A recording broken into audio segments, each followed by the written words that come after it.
Здравствуйте! Доброе утро! Сегодня четверг, 13 сентября, и вас приветствуем мы, Рустем Каримулин и Ассоль Мухамедзянова. Поздравляем всех программистов с их профессиональным праздником. Празднуется День программиста с 2009 года по инициативе Министерства связи и массовых коммуникаций Российской Федерации. Согласно этому документу, праздник отмечается в нашей стране на 256-й день года, то есть 13 сентября. А если год високосный, то 12 сентября. Число 256 выбрано не случайно. Это количество целых чисел, которые можно выразить с помощью одного восьмиразрядного байта, а также это максимальная степень числа 2, которая меньше количества дней в году, 365. Вот так все сложно у них, у программистов.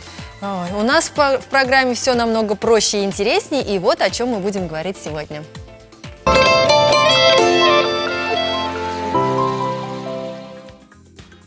В стиле «Как нарисовать мехенди в домашних условиях». Приятного аппетита! Готовим мороженое из замороженных персиков.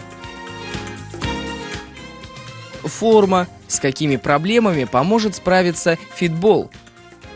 Что нам стоит дом построить? Знакомая фраза? А продолжение знаете? Нет. А между тем это целая песня авторства Михаила Танича. С вашего разрешения, Соль. И продолжение такое. Что нам стоит дом построить? Просто вырыть котлован, а потом приладить рельсы и пустить по рельсам кран, и в хорошую погоду провести тепло и воду, и только потом начать и кончить новый дом. И еще несколько куплетов о том, как одноэтажная Москва превращается в стоэтажную. Не зря мы заговорили о строительстве. Что нужно знать тому, кто решил сменить квартиру на собственный дом?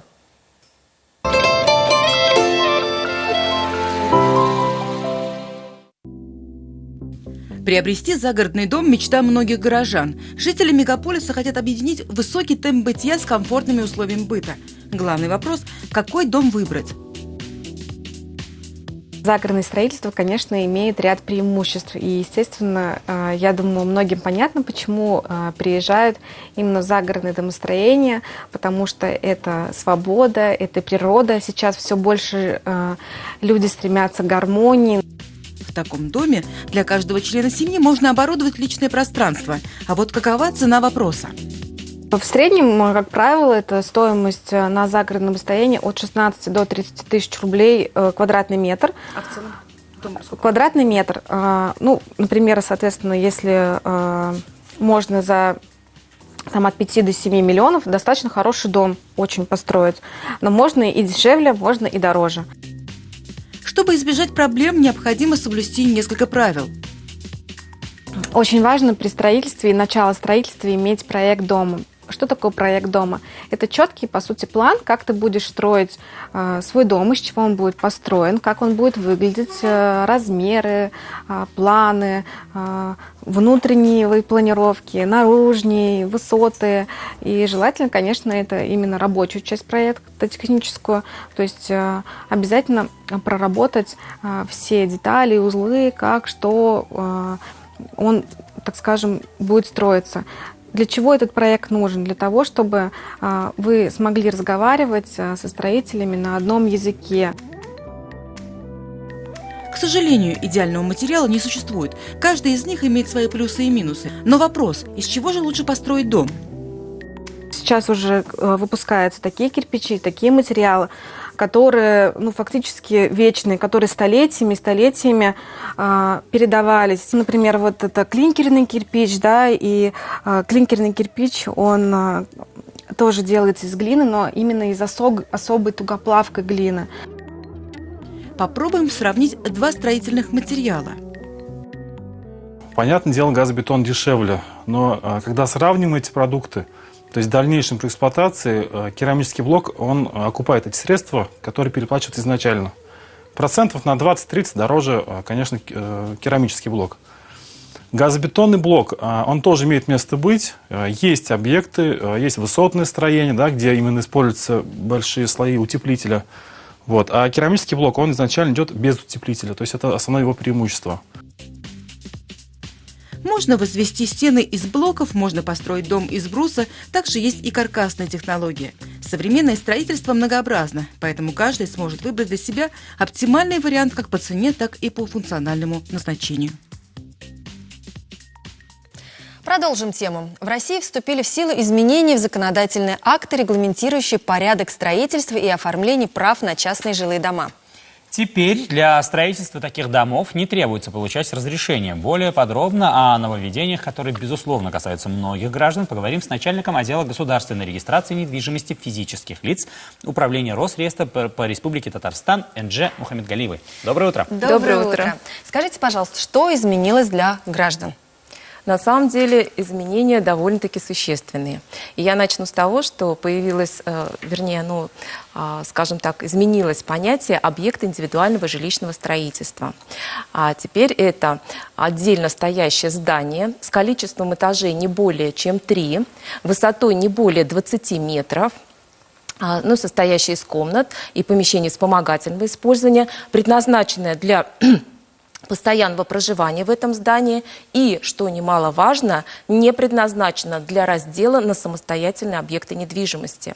Почему я это подчеркнула? Потому что как раз та проблема, которая была в Казани, в принципе, по Республике Татарстан, когда возводились так называемые таунхаусы, многоквартирные дома на землях индивидуального жилищного строительства, вот этот вопрос исчезнет, поскольку уже нельзя будет построить дом под видом индивидуального жилого дома и затем делить его на части, на какие-то самостоятельные объекты, чтобы потом их продавать. Либо продавать дом по долям, Целиком. по долям разным лицам и уверяя потом вот этих покупателей, что можно будет без проблем разделить этот дом. И у каждого будет свой самостоятельный объект недвижимости. То есть такие махинации уже не пройдут. А что касается отмены, то есть действительно ли это произошло и что пришло на смену этому документу? Да, действительно, разрешение на строительство объекты индивидуального жилищного строительства теперь не требуются. Но это не означает, что теперь можно строить на своем участке, что хочу, как хочу, то есть бесконтрольно, без каких-либо документов. По новому законодательству появился такой уведомительный порядок. Причем он касается не только индивидуальных жилых домов, но отмечу, что и домов, расположенных на садовых и дачных участках. Теперь граждане, то есть гражданин, правообладатель земельного участка, назовем его застройщик, прежде чем начать строительство, должен направить уведомление в полномочный орган, как правило, это исполнительный комитет муниципального образования, о начале планируемого строительства.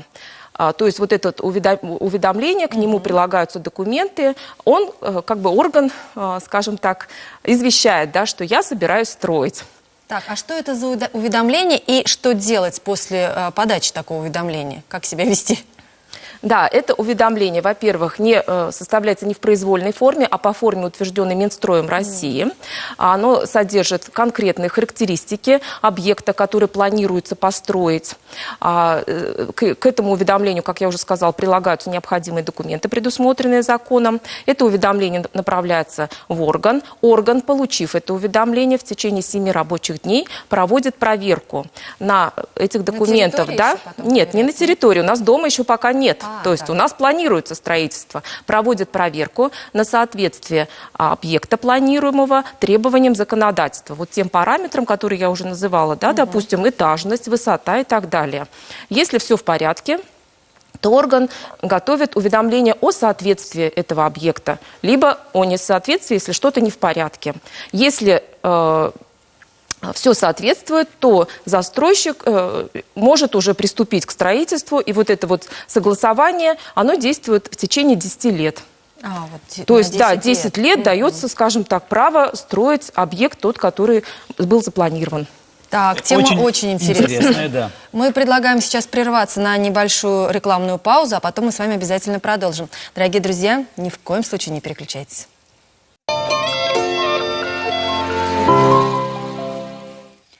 Доброе утро. Мы продолжаем разговор с начальником отдела государственной регистрации недвижимости для физических лиц Управления Росреестра по Республике Татарстан Энже Мухаммедгалиевой. Еще раз вам доброго утра желаем. И вот такой вопрос. А после того, как строительство будет завершено, что делать застройщику? После того, как гражданин, застройщик, завершил строительство своего дома, в течение месяца он должен, опять же, в тот же орган, который я уже называла, направить уведомление об окончании строительства. Причем к этому уведомлению он прилагает технический план объекта недвижимости, тот документ, который, в принципе, не нов для наших заявителей, а также документ об уплате госпошлины и другие необходимые документы. Это уведомление об окончании строительства поступает в полномочный орган. Орган в течение, опять же, 7 рабочих дней проводит соответствующие проверки. То есть при необходимости, там есть определенные случаи, даже может выехать на место, посмотреть и так далее. Соответствие, да, параметров и других требований, именно требованиям законодательства. Если все в порядке, орган готовит уведомление о соответствии построенного дома. Если не в порядке, уведомление о несоответствии. То есть, если все в порядке, значит, дом считается завершенным. А если вот не соответствует, что делать? Сносить? Если не соответствует, то, во-первых, орган полномочный уведомляет другие о несоответствии, то есть сигнализирует, скажем так, в другие органы, те, которые должны специально обучены, да, во-первых. Во-вторых, либо застройщику придется переделать этот объект, либо, если там действительно существенные нарушения, то, возможно, даже этот объект может быть признан самовольной постройкой, вплоть даже до сноса этого объекта. Как дальше поступать? Вот застройщику все, он построил, все готово, все соответствует нормам, все в порядке. А вот как на право собственности оформить построенный объект недвижимости? Вот здесь застройщику, в принципе, он направил в полномочный орган те документы, которые я назвала, и больше никуда бежать не надо. Почему? Потому что закон, опять же, новый, да, он обязывает орган, если все соответствует, направить вот этот полномочный орган, исполком, да, направить к нам в орган регистрации прав заявление от имени гражданина, заявление о постановке на учет и о регистрации прав и все необходимые документы, уведомление об окончании строительства, техплан, госпошлину и так далее. То есть мы получаем от органа эти все документы, ставим на учет дом, регистрируем и, соответственно, выдаем выписку из реестра о том, что все в порядке, все зарегистрировано. Но при этом, то есть гражданам никуда идти не надо, за это все, за него сделают муниципальные органы. Хорошо, так. А вы сказали, что уведомительный характер касается не только индивидуальных жилых помещений, да, вернее, зданий, но и еще и садовых. Совершенно верно. И вот это тоже очень существенное изменение. Ведь раньше мы оформляли права на садовые дачные дома без всяких разрешений, уведомлений и прочих. То есть достаточно было техплан, составлен на основании декларации. Вот теперь вот этот уведомительный порядок, о котором я рассказала, он касается и домов, построенных или которые будут построены на садовых и дачных участках. Но при этом законодатель предусмотрел переходный период до 1 марта 2019 года. Жилые дома и жилые строения, возведенные на садовых и дачных участках, можно будет оформить в прежнем порядке, то есть без уведомлений каких-то. Если, еще раз подчеркну, если у них назначение жилое. Так. Если это не жилые садовые дома, то уже вот с 4 августа требуется направление уведомлений, соблюдение вот этого порядка. Что ж, спасибо вам большое за такую интересную и полезную беседу. Очень важную. Да, очень важную. Всего вам доброго. Надеюсь, мы еще встретимся в нашей программе. Спасибо. Ну а сейчас время узнать, что вам и нам обещают сегодня звезды. Овнам обещают звезды хороший день для приобретения новых знаний, построения планов и обретения новых знакомств, исключить агрессию в отношениях и навязывание своих взглядов близким. Тельцы. День потребует от вас умения объективно оценивать свои желания. Возможны разные финансовые удачи и даже крупные выигрыши.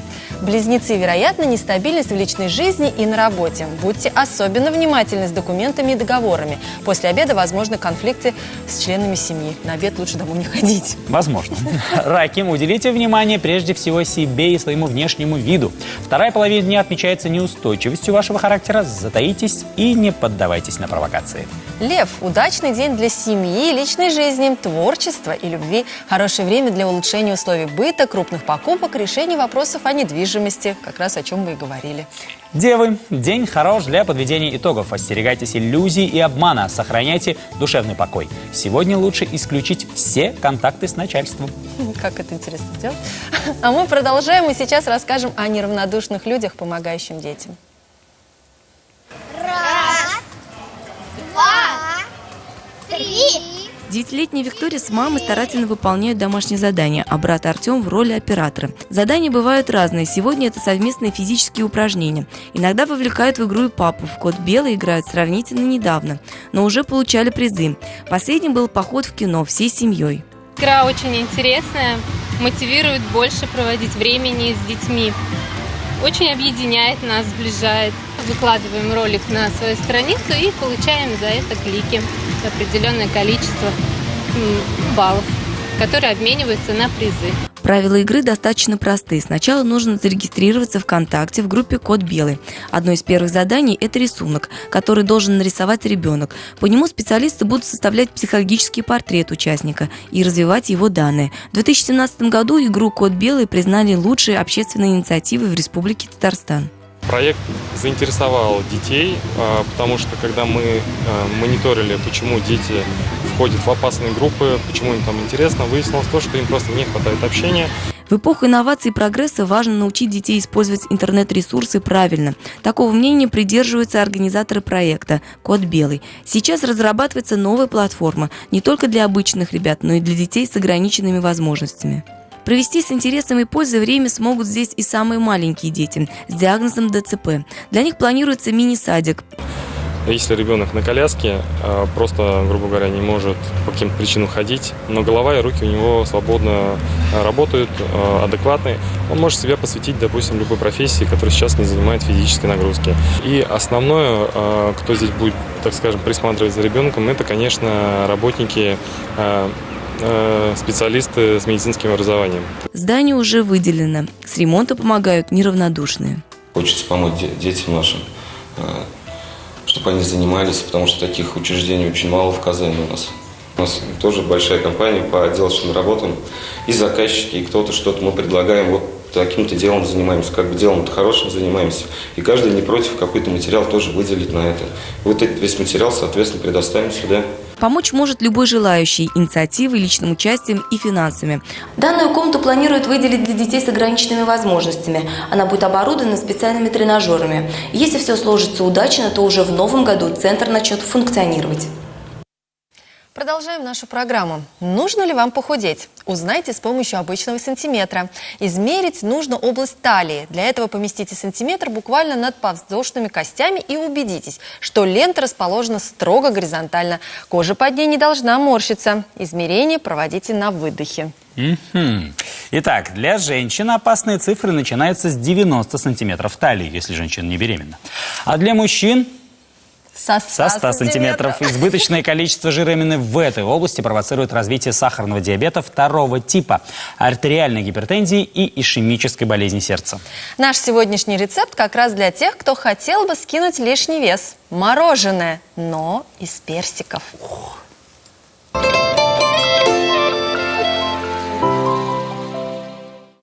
Для приготовления этого десерта возьмите несколько персиков, полстакана или стакан несладкого йогурта, 3 столовые ложки меда и 1 лимонного сока. Персики помойте, залейте кипятком и оставьте так на некоторое время. Очистите их от кожицы, нарежьте и заморозьте.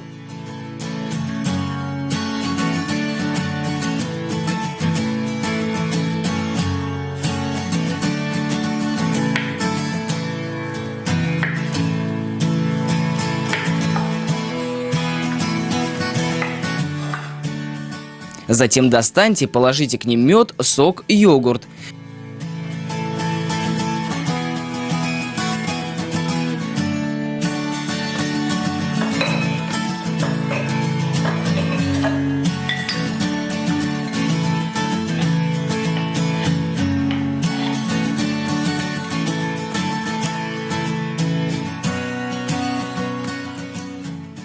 Блендируйте до состояния пюре.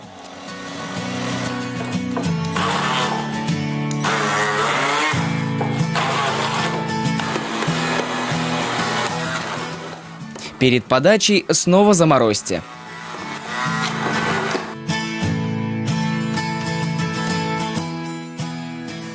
Приятного аппетита! Эти завтраки меня просто, я не знаю, настраивают на такой лад. Думаю, после работы сразу пойду и наемся. Но потом думаю, нет, нужно беречь фигуру. Да, 90 сантиметров ты помнишь, да? Помню. А у меня еще есть резерв сантиметров 30. Мы продолжаем. И прямо сейчас давайте знаем, посмотрим, что что предлагает телеканал ТНВ своим зрителям. Где-то ты боишься смерти? Не знаю, боюсь ли. Но думаю. Я все время о ней думаю. Как это будет? Что потом? Потом будет. Психологи выясняют, что некоторых молодых людей волнуют разговоры о конце света.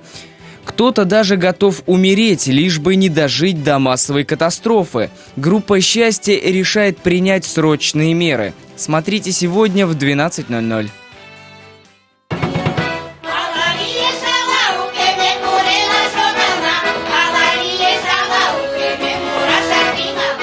История марийского костюма 19-20 веков. Что означает в нем каждая вышивка? Для чего богато украшались передники? Чем отличались платья девушек и женщин? Смотрите в программе «Каравай» сегодня в 13:00. У тебя женихов мало, да? У тебя же есть, как его, Володя. У тебя есть Володя, нету. Он тебя любит. Не любит он меня. Я не верю, ты говоришь неправду. Он ходил к тебе каждый день, говорил, без тебя не может. Может, пап, может. Как? Ты не понимаешь, что может вот так. Теперь может. Он преспокойно совмещает меня с другой и при этом не перестает утверждать, что жить без меня не может. Сюжет этого фильма может показаться слишком простым. Взрослая дочь узнает, что у ее матери есть любовник. Но все, что произойдет потом, отличается от обычного в таких случаях сценария. Ирина Алферова, Евгений Евстигнеев, Валентин Гафт, Альберт Филозов в фильме «Ночные забавы». Смотрите сегодня в 21:00. Ну а мы продолжаем нашу программу советами, очень полезными советами для девушек, для очень молодых девушек. Смотрим внимательно.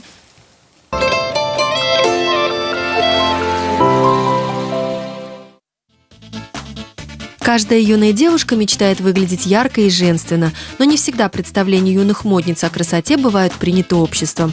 Есть желание казаться взрослой, спрятать возможные недостатки, но необходимых навыков и опыта часто не хватает. В молодости так прекрасно. И подростковый макияж в столь юном лице не должен быть таким ярким и тяжелым. В качестве основы может даже выступать жидкий хайлайтер, который будет сиять на коже. А после нанесения тонального средства подсвечиваться изнутри, создавая очень свежий цвет. Именно в этом возрасте такие средства абсолютно не опасны и, наоборот, играют нам на руку. Никогда не нужно перебарщивать, это может придать вам возраста и сделать ваш вид неестественным. Слой должен быть очень тонким и невесомым. У вас нет задачи перекрыть вашу кожу, только подчеркнуть и выровнять ее цвет. То, что отлично подойдет для подросткового макияжа, это румяна. Румяна вы можете использовать как кремовые, так и сухие. Кремовые румяна дают более естественный финиш, и румянец выглядит очень натурально.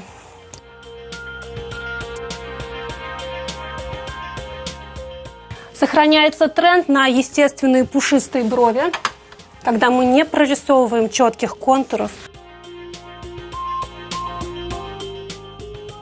Закрываем глазки и наносим кремовые тени на подвижное веко, чуть-чуть заходя на орбитальную косточку. И обязательно очень аккуратно оттушевываем любые средства в кожу, чтобы отсутствовали четкие границы. Я не рекомендую в подростковом возрасте делать стрелки или яркие подводки. Ограничьтесь либо коричневым карандашиком, либо просто коричневой подводочкой. И мы добавляем, разумеется, тушь для ресниц.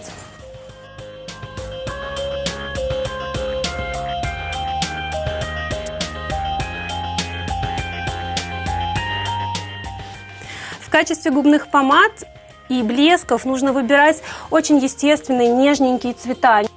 Мы наносим тонким слоем на губы средства, не увеличивая и не корректируя форму.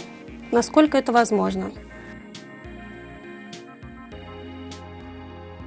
Если вы используете косметические средства и тональный крем, помните о том главном правиле, что косметика перед сном хорошо вымывается из кожи. То есть мы используем специальные средства для снятия косметических средств.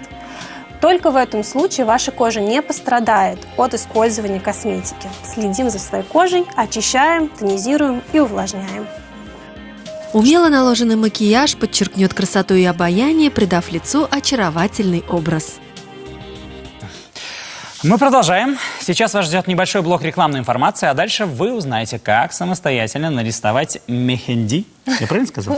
Мехенди. Мехенди на теле. И как правильно заниматься на фитболе. Я правильно Мехенди? сказала? Фитбол. Да. Мехенди. Реклама.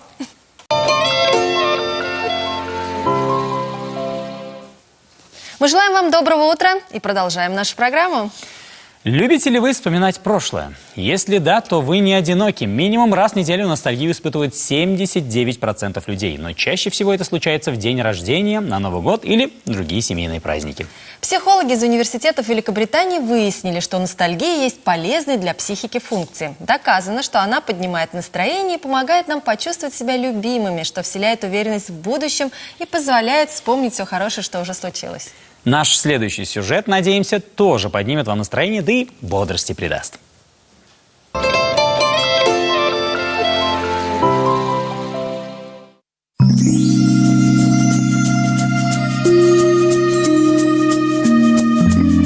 Тонкая талия, гибкая фигура, подтянутость. Закономерный результат занятий пилатесом. Во время тренировки помните про дыхание. Без задержек, плавно и глубоко, в своем ритме. Выдох на напряжении, вдох на расслаблении. Комбинация на 4 сета. Встаньте на правое колено. Левая нога вытянута в сторону. Ее носок касается пола. Мяч поднимайте вверх, локти чуть согнуты. Вдох. На выдохе, напрягая мышцы пресса, опуститесь к ровной ноге. На вдохе в медленном темпе примите исходное положение. На выдохе опуститесь вправо, не теряя равновесия. Выполните 8-12 раз.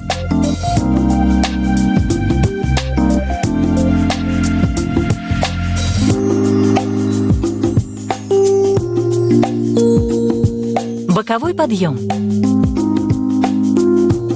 Необходимо опереться на мяч правым боком.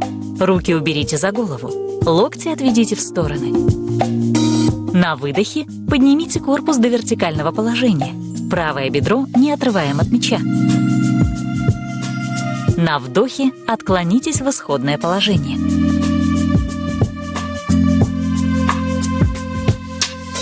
Выполните 8-12 раз.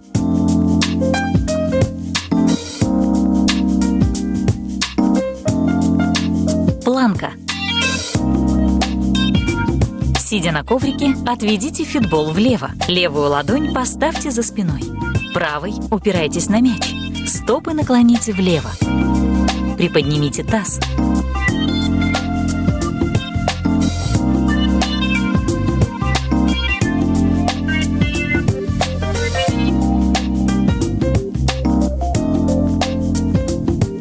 Выполните в другую сторону.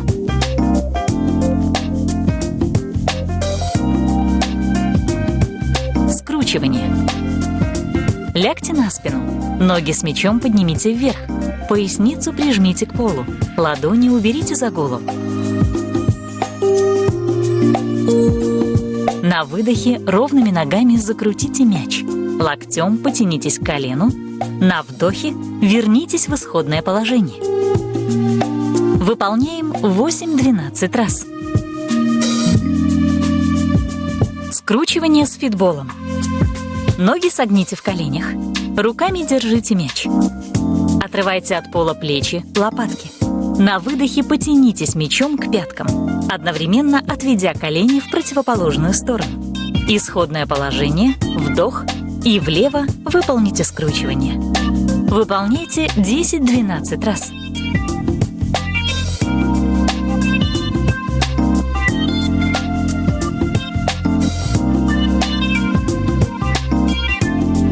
Будьте в форме.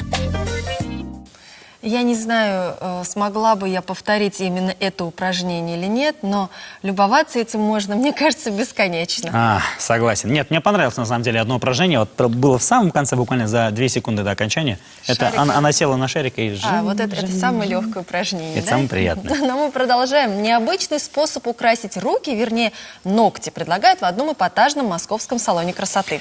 Да, для этого нужно всего лишь поймать комара и использовать его в качестве декора под слоем лака для ногтей. Вот так. Надеюсь, никто не воспользовался этой идеей в действительности, ведь есть намного более простые и менее кровожадные способы украсить руки. А смотрится это сногсшибающе. Вот так вот. Да.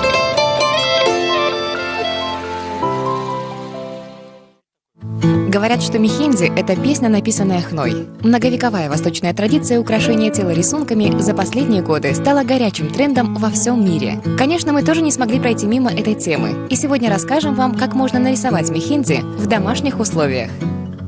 Перед нанесением рисунка обязательно нужно подготовить кожу. Это необходимо не только для того, чтобы убрать верхний ороговевший слой и добиться гладкости, но и для разогрева кожи. Ведь хна любит тепло, и тогда рисунок ложится и сохраняется лучше. Для скраба мы советуем вам смешать в равных пропорциях горчичный порошок и морскую соль и с помощью воды замесить смесь сметанной консистенции.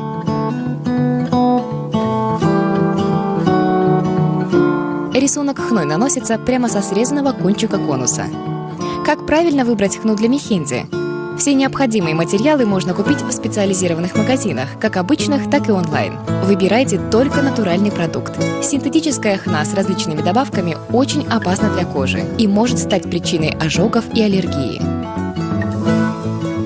Всегда тестируйте хну перед первым нанесением. Какой рисунок выбрать для начинающих? Выбирайте простую композицию, которая состоит из несложных узоров. В интернете можно найти множество эскизов. Выберите понравившиеся и обязательно хорошенько потренируйтесь на бумаге. Сначала ручкой, а потом не пожалейте хну для этой цели. Ведь лучше отточить мастерство на бумаге, чем сделать себе смазанный рисунок на теле. Если во время рисования вы сделали ошибку, то неровную или смазанную линию можно убрать с помощью ватной палочки. Также можно воспользоваться специальными трафаретами, которые следует очень плотно приклеить к коже с помощью скотча. Готовый рисунок сохнет от 20 минут до нескольких часов. Чем дольше хна контактирует с кожей, тем четче и ярче будет ваш узор.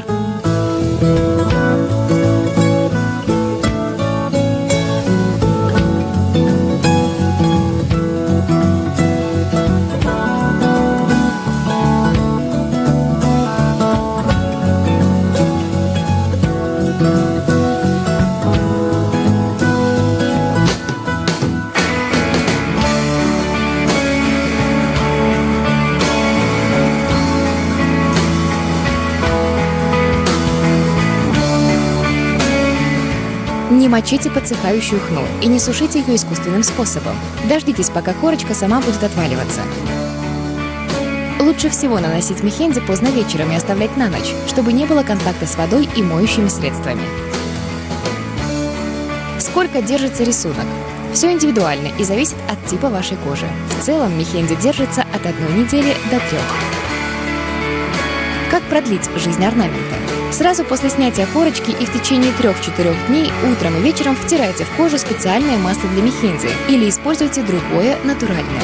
Подойдет оливковое, кокосовое, кунжутное. Старайтесь не принимать горячую ванну, не посещать сауны и бани. Не намыливайте рисунок. При мытье посуды обязательно используйте перчатки.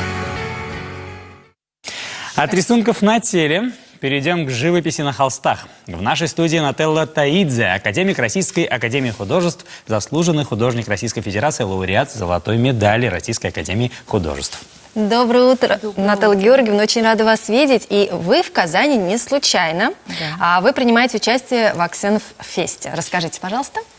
Да, принимаю участие в Аксенфесте и очень рада, что Аксенфест расширяет свои границы. И в этом году он даже устраивает выставку в Хазине. И вот открывается моей живописной выставкой. Что увидят пришедшие? Да. Ну, увидят, во-первых, огромные холсты, потому что я люблю работать на больших холстах до 2 метров. Вот это да. И работаю в основном с натуры. У меня огромный подрамник, который вытаскивается на природу, на пленэр. Я выбираю мотив и никогда не дописываю в мастерской, потому что я считаю, что то, что я увидела живое на природе, это самое важное, потому что на природе над тобой небо, рефлексы, солнце, поют птицы. Когда ты работаешь, это все входит в твою работу, Свет особым образом падает, да? Передается на холсте. Если ты занесешь это в мастерскую и начнешь что-то даже поправлять, любой мазок, он убьет вот это пространство, этот воздух, эту всю красоту. Поэтому от начала до конца я работаю на природе. Сливаетесь с природой? Абсолютно сливаюсь с природой, да. Ну, насколько я понимаю, самый любимый жанр работ – это пейзаж. Или какой? Трудно сказать. Наверное, я, безусловно, люблю, конечно, пейзаж и очень много работаю в этом жанре, но делаю аллегорические композиции, такие сложные по воображению, по известным таким темам, даже как, например, флора и фауна, но решаю это совершенно по-своему.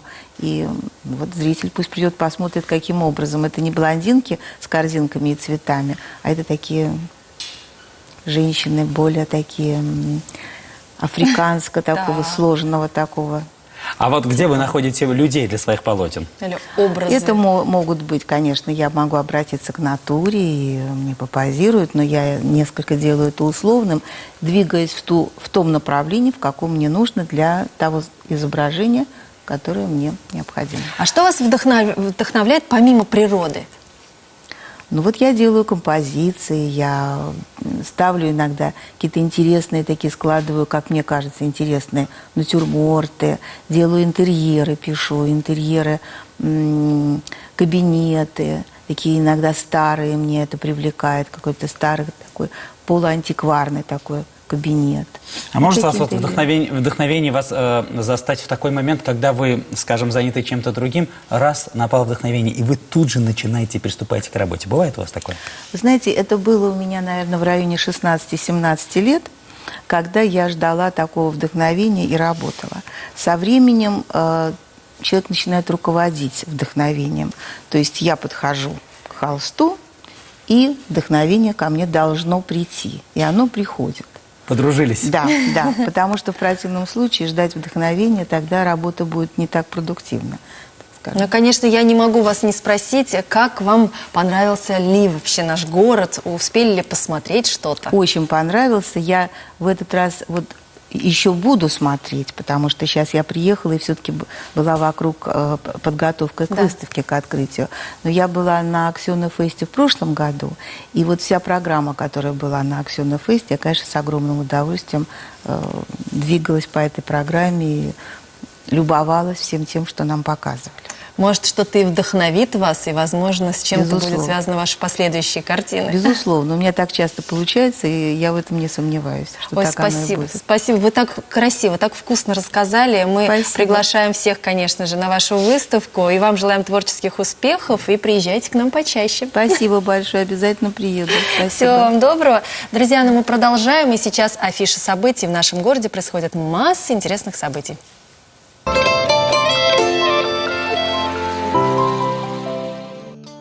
В нашем городе проходит фестиваль «Дни Германии» в Казани, который продлится 5 дней. Сегодня в его рамках выступит выдающийся европейский органист, композитор и дирижер Зигмунд Сатмари. Сатмари известен всему миру как пропагандист современной музыки, однако в Казани он исполнит в основном музыку композиторов прошлого – Брунса, Баха, Моцарта, а также собственное сочинение для органа под названием «Жизнь и смерть».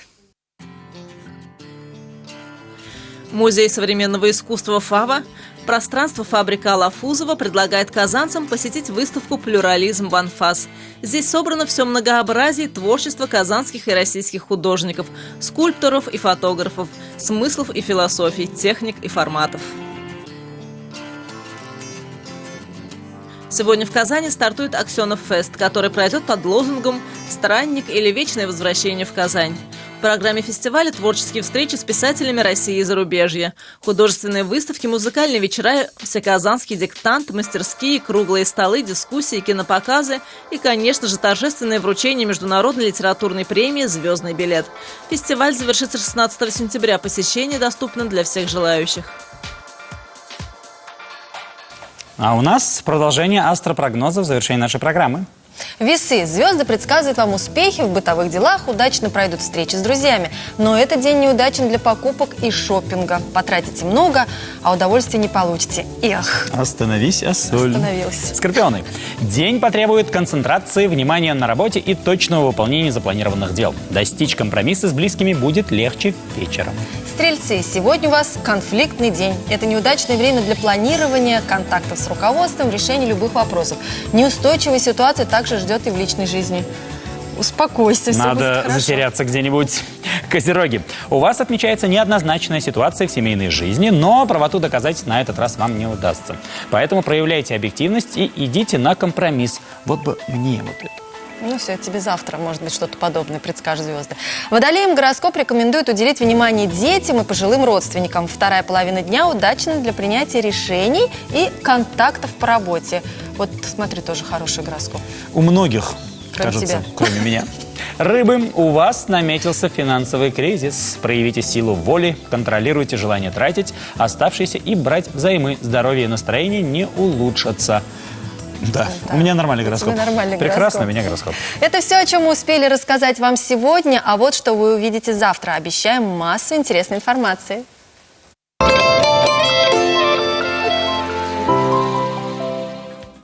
Сложный вопрос. Законные способы заставить нерадивых родителей платить алименты. Приятного аппетита! Готовим оригинальное блюдо по простому рецепту.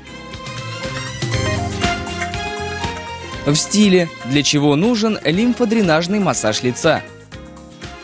Ну и в конце выпуска, конечно же, мы поговорим о погоде. Синоптики обещают нам сегодня облачную погоду с прояснениями.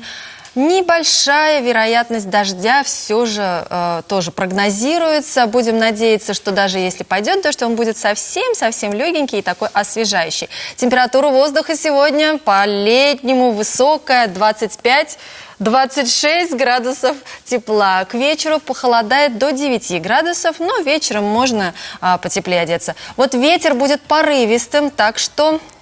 Увы, ах, ну что поделать, осень. Атмосферное давление в пределах нормы, влажность воздуха 42%.